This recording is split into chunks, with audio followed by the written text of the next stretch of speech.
Assalamualaikum students, how are you? I hope you all will be fine. Biology में आप लोग जो chapter पढ़ रहे हैं वो है chapter number 1 introduction to biology, और इसी चैप्टर को आज कंटिन्यू रखेंगे। प्रीवियस लेक्चर में मैंने आपको बायोलॉजी की डेफिनेशन बताई थी कि बायो मीन्स लाइफ होता है और लोगस मीन स्टडी, ठीक है, यानी कि बायोलॉजी मीनिंग्स होते हैं स्टडी ऑफ लाइफ। इसके बारे में आपको बताया गया था। इसके बाद नेक्स्ट टॉपिक आपको जो करवाया था वो था division and branches of biology, यानी कि बायोलॉजी की जो मेजर डिवीज़न है, जो 3 में डिवाइड किया गया है बायोलॉजी को, इसके बारे में बताया गया था। एक तो ज़ूलॉजी थी, फिर बॉटनी और फिर माइक्रोबायोलॉजी। इसके बारे में आपको एक्सप्लेन किया गया था। आज जो मैं टॉपिक करवा रही हूँ इसका नेम है ब्रांचेस ऑफ बायोलॉजी, और ये आपके बुक पेज नंबर 3 पे दी गई है। प्रीवियस जो लेक्चर था उसमें मेन डिवीज़न जो बायोलॉजी की थी, 3 मेन ब्रांचेस वो बताई गई थी। आज जो ये टॉपिक है ब्रांचेस ऑफ बायोलॉजी, बायोलॉजी को मज़ीद जो मुख्तलिफ ब्रांचेस में डिवाइड किया गया है, जिसमें आपकी बुक में जो है टोटल 15 ब्रांचेस दी गई हैं इस टॉपिक में। और ये जो ब्रांचेस हैं ये बॉटनी और ज़ूलॉजी दोनों ही से रिलेटेड हैं। सबसे पहले फर्स्ट को देखते हैं, मॉर्फोलॉजी। मॉर्फोलॉजी ग्रीक वर्ड से लिया गया है जिसमें मॉर्फ मीन्स फॉर्म और लोगस मीन डिस्कस है। मॉर्फोलॉजी की डेफिनेशन होगी the study of external form and structure of organism, यानी कि ऑर्गेनिज़म की हम जब स्टडी कर रहे होते हैं तो उसके एक्सटर्नल जो स्ट्रक्चर होता है उसको जो हम कहते हैं मॉर्फोलॉजी कहते हैं। फॉर एग्जांपल जैसे कि कोई प्लांट है तो उसके हम एक्सटर्नल पार्ट्स देख रहे होते हैं कि इसमें लीफ है और इसमें रूट्स मौजूद हैं या फिर फ्लावर मौजूद हैं। ये तमाम पार्ट जो हमें नज़र आ रहे होते हैं ये इसकी मॉर्फोलॉजी कहलाएगी प्लांट की। इस तरह एनिमल है जो हमें एक्सटर्नल पार्ट जो हमें इसका नज़र आ रहा होता है, स्ट्रक्चर नज़र आ रहा होता है एनिमल्स का, उनका कलर नज़र आ रहा है, शेप नज़र आ रहा है, ये तमाम जो है क्या कहला रही होगी, उसकी मॉर्फोलॉजी कहलाती है। इसके बाद नेक्स्ट जो ब्रांच है उसका नेम है एनाटॉमी। इसमें हम क्या स्टडी करते हैं, the study of internal parts of body of living organisms by cutting them open, यानी कि जिस ब्रांच में बायोलॉजी की हम इंटरनल पार्ट्स के बारे में जो पढ़ते हैं, चाहे वो एनिमल हो चाहे वो प्लांट हो, वो इसकी कहलाती है एनाटॉमी। अगर एनिमल्स को डाइसेक्ट करते हैं तो उसके अंदर जो है मुख्तलिफ़ किस्म के ऑर्गन्स नज़र आ रहे होते हैं, उसके पार्ट्स नज़र आ रहे होते हैं, तो जो इंटरनल जो पार्ट्स होते हैं उसकी स्टडी कहलाती है एनाटॉमी। इसी तरह थर्ड जो ब्रांच है बायोलॉजी की, this is called a cell biology. Cell biology कहा जाता है the study of cell and its organelles, यानी कि सेल के बारे में पढ़ना। आपको पता है कि एनिमल्स की बॉडी हो चाहे प्लांट की बॉडी हो, ये किस चीज़ से मिलकर बनी है, सेल से मिलकर बनी है, और ये मिलियन बिलियन सेल से मिलकर हमारी बॉडी बनी है। और इस सेल के अंदर मुख्तलिफ़ किस्म के ऑर्गेनेल्स मौजूद होते हैं। फॉर एग्ज़ाम्पल जैसे माइटोकॉन्ड्रिया है, गोल्जी बॉडीज़ है, राइबोसोम्स वगैरह हैं। ये जब सेल का स्ट्रक्चर आप पढ़ेंगे इसको डिटेल में बताया जाएगा और इसके बारे में आप पहले भी पढ़ चुके होंगे। तो ये जो स्टडी हम कर रहे होते हैं जिसमें सेल के मुख्तलिफ ऑर्गेनेल्स और उनके फंक्शंस के बारे में पढ़ा जाता है कि जो प्लांट है और एनिमल्स हैं किससे मिलके बने हैं, उसमें क्या क्या मौजूद है, उनके फंक्शंस क्या हैं ऑर्गेनेल्स के, ये तमाम जो हम स्टडी करते हैं ये ब्रांच कहलाती है cell biology. Next branch is called a histology. The study of structure of tissues of plant and animal is called a histology. यानी कि इस ब्रांच में हम क्या पढ़ते हैं, एनिमल्स और प्लांट के जो है टिश्यूज़ के स्ट्रक्चर, ठीक है। आपको पता है सेल से मिलके क्या बनते हैं, जब मोर देन वन सेल होते हैं तो क्या चीज़ बन जाती है, टिश्यूज़ बनते हैं, और इन्हीं टिश्यू के बारे में, उसके स्ट्रक्चर के बारे में जो है वो हम स्टडी कर रहे होते हैं इस हिस्टोलॉजी यानी कि ब्रांच ऑफ बायोलॉजी में। और इसके बारे में आप पहले पढ़ भी चुके हैं। जैसे प्लांट में आपने जो है टिश्यूज़ के बारे में नेम पढ़े हैं, जाइलम के टिश्यूज़ होते हैं, फ्लोएम के टिश्यूज़ मौजूद होते हैं, और ये जो ब्रांच होती है कहलाती है हिस्टोलॉजी। नेक्स्ट ब्रांच नंबर 5 जो है, this is called a physiology, the study about function of living organism. यानी कि इस ब्रांच में हम क्या स्टडी करते हैं, लिविंग ऑर्गेनिज़म के डिफरेंट फंक्शंस के बारे में हम जो स्टडी कर रहे होते हैं, यानी कि हार्ट के सर्कुलेटरी का जो सिस्टम है उसका क्या फंक्शन है, इसी तरह रेस्पिरेटरी सिस्टम जो होता है उसका फंक्शन क्या है, इसके बारे में जो हम जिस ब्रांच में पढ़ते हैं वो क्या कहलाती है, फिजियोलॉजी। नेक्स्ट ब्रांच जो है वो taxonomy, the study of the rules, principles, grouping and naming the living organism. यानी कि इसमें हम स्टडी करते हैं इसके बारे में, लिविंग ऑर्गेनिज़म के बारे में, यानी कि मीन्स प्लांट्स के बारे में, एनिमल्स के बारे में, उनके मुख्तलिफ जो रूल्स हैं, उनके ऊपर जो प्रिंसिपल्स हैं उनके बारे में। उसके अलावा एनिमल्स की जो ग्रुपिंग की जाती है, यानी कि इस तरह जो वाटर में रहने वाले एनिमल उनका एक अलग ग्रुप बना दिया जाए, जो डेजर्ट में उनका अलग ग्रुप, इनके बारे में जो हम स्टडी कर रहे होते हैं। इसी तरह लिविंग ऑर्गेनिज़म के नेम जो होते हैं, वो साइंटिफिक नेम जो होते हैं, उनके बारे में भी हम इसी जो ब्रांच है बायोलॉजी की टैक्सोनॉमी इसमें पढ़ते हैं।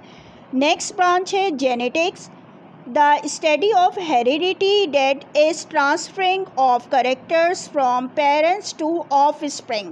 यानी कि हम इसमें किसके बारे में स्टडी करते हैं, हेरिडिटी के बारे में। हेरिडिटी के बारे में क्या स्टडी करते हैं, यानी कि आपके पेरेंट्स से आप में जो करेक्टरिस्टिक्स ट्रांसफ़र हो रहे हैं उनके बारे में हम स्टडी कर रहे होते हैं। ठीक है, इसी तरह एनिमल्स और प्लांट्स में भी आप देखते हैं कि एनिमल्स हों चाहे प्लांट्स हों, वो क्या होते हैं, उनके जो पेरेंट्स होते हैं वो उनसे मिलते जुलते हैं। तो इसके बारे में जो हम स्टडी कर रहे होते हैं हेरिडिटी के बारे में, ये जो ब्रांच है कहलाती है genetics. Next branch is called developmental biology, the study of formation and development of embryo. यानी कि ये जो ब्रांच है बायोलॉजी की, इसमें हम लिविंग ऑर्गेनिज़म की फॉर्मेशन किस तरीके से हो रही है और डेवलप किस तरह कर रहे हैं उसके बारे में हम स्टडी कर रहे होते हैं। कि अगर जो प्लांट है तो उसको हम जिस तरीके से सीड ज़मीन पे लगाते हैं और कुछ दिन के बाद जो है एक छोटा सा प्लांट ग्रो करने लगता है, बेबी प्लांट बन जाता है, उसका एम्ब्रियो जो होता है वो डेवलप होता है, तो उसमें क्या चेंजेस होती है सीड के अंदर, किस तरीके से प्लांट ग्रो हो रहा होता है। इसी तरह जो एनिमल से रिलेटेड जो है उनकी डेवलपमेंट से रिलेटेड है कि एग में क्या चेंजेस हो रही है, मीन्स लिविंग ऑर्गेनिज्म की जो फॉर्मेशन है उसके बारे में हम इस ब्रांच में पढ़ते हैं। नेक्स्ट ब्रांच है environmental biology, the study of relationship between living organism and non living factors of environment and their effects on each other. यानी कि ये ऐसी ब्रांच है बायोलॉजी की जिसमें हम स्टडी कर रहे होते हैं लिविंग ऑर्गेनिज्म का नॉन लिविंग ऑर्गेनिज्म के साथ। फॉर एग्जांपल जैसे कि कैमल आपको पता है कहाँ रहता है, जी हाँ, डेजर्ट में। तो डेजर्ट में जो इन्वायरमेंट उसका है, किस तरीके से हॉट इन्वायरमेंट में वो सरवाइव कर रहा है, नॉन लिविंग फैक्टर्स क्या हो गए, उसके जो है टेम्परेचर वहाँ का कैसा है, वहाँ के जो है प्रेशर किस तरह है एयर का। तो ये जो रिलेशन है लिविंग ऑर्गेनिज्म की उनके इन्वायरमेंट के साथ, इसके बारे में हम इस ब्रांच में इन्वायरमेंटल जो बायोलॉजीज में पढ़ते हैं। इसी लिविंग ऑर्गेनिज्म का नॉन लिविंग फैक्टर के साथ जो रिलेशन है वो हम इसमें स्टडी करते हैं। आज मैं आपको ये 9 जो आपको करवाई हैं ब्रांचेस ऑफ बायोलॉजी यहाँ तक एक्सप्लेन किया है। इसके बाद जो रिमेनिंग ब्रांचेस है वो नेक्स्ट लेक्चर में करूँगी, क्योंकि आज जो है मैं आपको रिटर्न होमवर्क भी दे रही हूँ, वो भी आप लोग अच्छी तरीके से समझ लीजिए कि किस तरह आपने करना है, क्योंकि आप लोगों की अब जो है वो जर्नल्स आ गए हैं, रजिस्टर वगैरह आपके आ चुके हैं। तो आप लोग जो है जल्द से जल्द इसको परचेज़ कर लीजिए ताकि जो है वो आप काम स्टार्ट कर सकें। आपको रजिस्टर में किस तरीके से काम करना है, सबसे पहले तो आपने मिड टर्म का टाइटल पेज बना लीजिएगा। इसके बाद आपको सिलेबस फर्स्ट लेक्चर में दे चुकी हूँ, वो आप जो है लिख लीजिएगा चैप्टर के नेम्स। और उसके बाद आपने जो है चैप्टर नंबर 1 यानी कि इंट्रोडक्शन टू बायोलॉजी का टाइटल पेज और चैप्टर नंबर 1 ज़रूर मेंशन कर दीजिएगा। इसके बाद उसके आगे से नंबर 1 क्वेश्चन आपने स्टार्ट करना है। क्वेश्चन नंबर 1 है डिफाइन बायोलॉजी। सबसे पहले आपने साइड हेडिंग देनी है बायोलॉजी की। इसके बाद पैराग्राफ बना के लिखिएगा the word biology is composed of 2 Greek words. फिर लाइन लीव करके BIOS meaning life and लोगस meaning discuss thought reasoning और इन सिंपली द स्टडी। ये लिखने के बाद आपको जिस तरीके से डेफिनेशन लिखवाई जाती है इन्वर्टेड कॉमास में दोनों साइड पे गैप देके इस तरह लिखिएगा। Biology is a branch of natural science that deals with organisms and different phenomenon of life inverted commas close। ठीक है, ये आपका क्वेश्चन नंबर 1 का आंसर कंप्लीट हो जाएगा। इसके बाद आपने क्वेश्चन नंबर 2 लिखना है। क्वेश्चन नंबर 2 क्या है? What are the main branches of biology. सबसे पहले आपने सेंटर हेडिंग देनी है। यहाँ पे आप देखें 2 हेडिंग्स हैं, या तो आप डिवीज़न ऑफ बायोलॉजी की हेडिंग दे दें या मेन ब्रांचेस ऑफ बायोलॉजी, दोनों का आंसर सेम ही है, तो इसीलिए मैंने दोनों मेंशन कर दिए हैं। आप जो भी एक लिखना चाहें या दोनों और करके भी लिख सकते हैं। इसके बाद आपने ये लिखना है कि there are 3 main branches of biology, botany, zoology, number 3 microbiology, और फिर इसको जो है 1 बाय 1 करके एक्सप्लेन करना है।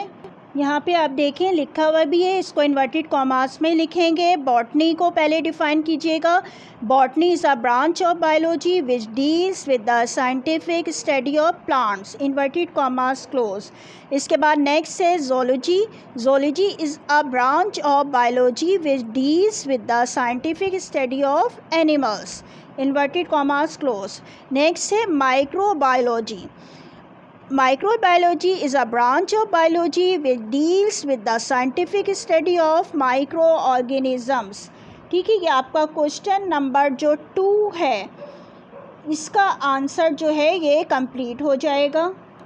इसके बाद क्वेश्चन नंबर 3 है आपका what are the main branches of biology common to botany and zoology.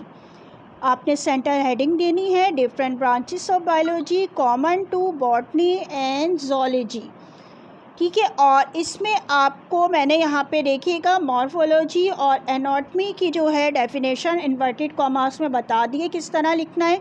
और इसके बाद आज जो है आपने टोटल जो है 9 तक आपको करवाया है।